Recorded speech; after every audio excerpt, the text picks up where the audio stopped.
In school, what was the abuse like in school with your name? Be real. Nothing. You didn't get no abuse? No, I had banter. Yeah, I had banter. No. But I got bantered, you got bantered. Fam, I had banter, I used to walk. All Nigerians got bantered in school. Yeah, but I used to Let's walk. not even pretend. I used to walk. Huh? Not for my name. For what though? Well, I mean, you're not the era. Our era, but when you was Nigerian in our era, mate. I used to love to fight. All the Jeromes, Leons, and Dwaynes, you pussy-os, I used to love to fight. You pussy-os. You're the reason why I got kicked out of school. I was a humble African child, you know. It was you, Dwayne, Jeromes, and all of you lot that made me into a little bad boy in school. All us African boys, all we wanted to do was eat our pounded yam, you know. That's all we wanted to do is come to school and eat with our hands. And you'd be like, ew. What's that? What's that? I'm telling you, you lot. Let's not even start this conversation because we was fine in school, you know. Us African boys, we were fine. Just want to come, JJ. Just study small, do a ABC, do a 1, 2, 3. It was you, Jeromes. You, Jeromes, and Dwayne. You want to fuck us up in education. Oh, you bastards. I had so much fights in school, yeah, up until year 10. It was them lot, the Dwaynes and the Jeromes. Them African booba jokes were.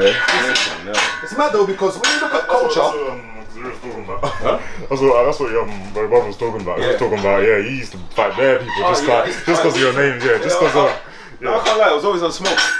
I'm still always on smoke. Don't get twisted. Even though I've grown up and matured and blah blah blah. You still take that. No, I still see like when something is deep in you, it's still there. It's still there. So I could go like that. It's like an unspoken. No. I just put the switch off right now because I'm old. But it's still deep in me. To be turned on. Oh yeah. Right now. That side of me don't go. I think that's the reason why I'm strong in the gym because I channel all my aggression into training. Back to school though.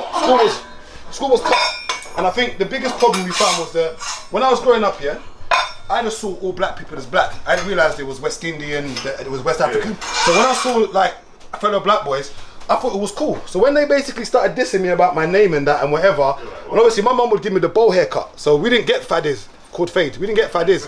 There was no fade when we was younger. It was just a bowl. Okay, I'll call it. I can trim you. I can trim. It's not different. I can trim, Gebre. I can trim you, Gebre. So I'm getting the bowl cut. Going to school now, thinking I'm doing styles, plimsolls, you know, trousers that are swinging. Everything's just the African style in it. So I'm going to school and I'm getting dissed for my name, for what I'm eating. I'm thinking we're both black. Like I can see Harold and Bartholomew. They're eating their little fish fingers and that sandwiches, but I'm trying to eat my little eba. So I got the eba and I'm drawing the okra. So and someone was like, what's that? I'm like, it's eba. It's eba. You want some? And there's no knife and fork. But there's knife and fork at home, so I'm getting this now for not having no knife and fork. So I'm thinking it's normal. So I'm telling my mum, can you pack me? I need knife and fork. She no, Gabriel. You're gonna stay to your culture. Use your hand. Use your hand. So I'm eating with my hand now, and that's how I got into so much fights. Because someone will try and diss me, and the thing about it is that because I was getting bullied, the funny thing is that I joined the bullies because I was being bullied. So basically, I had a fight with one boy. I used to go Beulah, Joshua McKenzie. I had a fight with him in school, and where I had a fight now, and I stood my ground, they brought me into the camp. So, you know, I was like, I'm in now. So since then, I started rolling with the bullies. So it was me, in Beulah, it was me, Francis, and Josh. It was us three who were like the kind of main guys in school. And I only became part of that crew because I was getting bullied. And I said, I'm not having it no more. And the worst thing is that you find a lot of the African parents back then would say that if someone's hit you, don't hit them back. No. That's how bullying starts.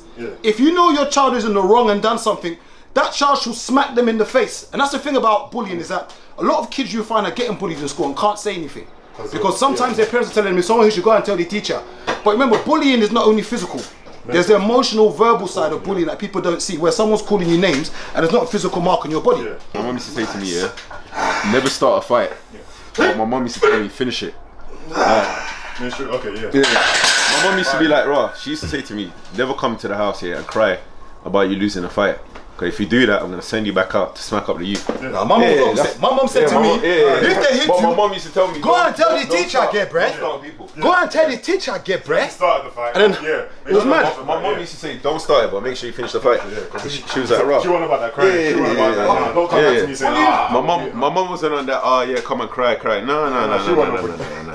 She was like, make sure that you stand your ground, boy. But my mum used to tell me, it's right. Don't pick on people. It's right.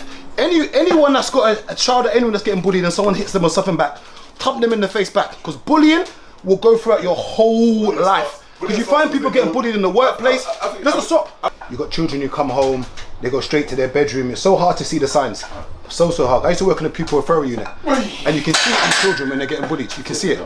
And the hardest part is that because it's not physical, sometimes you don't see that.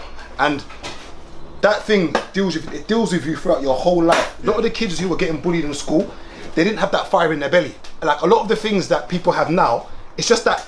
You need that thing in you. I don't know how to explain it, but there's something in you. And when you're just getting bullied in school, mate, I've seen people transition from primary school, secondary school, college, and they've got no fire in their belly. Nothing. Like if someone's child is getting beaten or hit them back. Like people only know how to resolve. No, I must say resolve. Things only change when you do two things. It's either violence or you impact someone financially. Those are the two things. That's why when people do the peaceful protesting for things, no problem. It's great. When people do things on the internet, okay, and they start posting things, they feel like they've done something. It's called virtual signaling. No problem, it makes you feel good.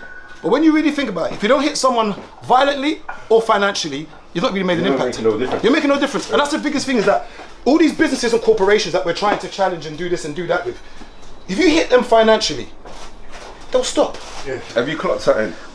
Most of the men who got bullied in school turned out to be the worst bad boys. Some of them. A lot of them. They changed around to be. But it was many in schools, the African boys. Huh? It was many of the African boys that got bullied in school. Think about it. A lot of men turned out to be really bad youths after they left school due to shit that happened in school. But the maddest thing though is all the bad boys. Even now, a lot of men I know still hold things personal. No, but think of what the bad boys. Based on something that happened in '99. Think of what the bad boys that you remember when you was growing up. I'm talking about 14, 15, 16. Think about what they're doing now in life. They're not all. The majority of them waste. No. The maddest thing is that they were the cool boys in school. But if you now forward now 20 years later, what are they doing? Nothing. And that's the craziest thing is that we go through life forgetting that everything's in seasons. But most of the bad boys that were in school are all doing nothing now. It's mad. Mad. I'll say between 16 to 21, that's when most things go left. So between that age, most of my brethren who grew up in my area, they all went jail. I think what were you doing at 16? Okay, between 16 and, think about the age of 16 and 19. What were you doing? 16 or 19, I was working and I was in college and I had a girlfriend at 18. So, 16, like even... So basically, you was able to get a job then? I got a job on my birthday. Would you agree that most of the brothers who was around you, would you say they tried to get jobs or literally just hit the road? Some didn't, dropped out.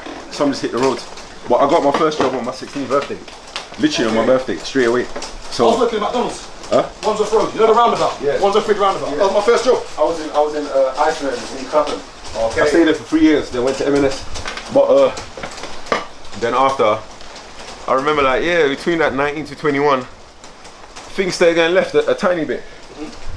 So my little brother died when I was 18. Then that just kind of made me feel dark for a bit. You get me? So I was on smoke all the time. I was ready to war people over dumb shit. So anytime my brothers would get into madnesses, I'll get drawn in easily. And I think at 20, that's when I had my punto, and that's when man learned how to trap from a couple olders in my bit. Then around 20 to 22, most of my brothers went jail. Then I just knew the roads went for me, man. I went back, got a job, stayed out of trouble as much as possible. You get me? Then when I was 23, I started working security. I worked security for probably about a good 7 years. But at the same time, I was 1 foot in, 1 foot out, because at that point it was too easy. But I think what saved me was basketball, bro. Basketball, my girl at the time, I'm not even gonna lie to you.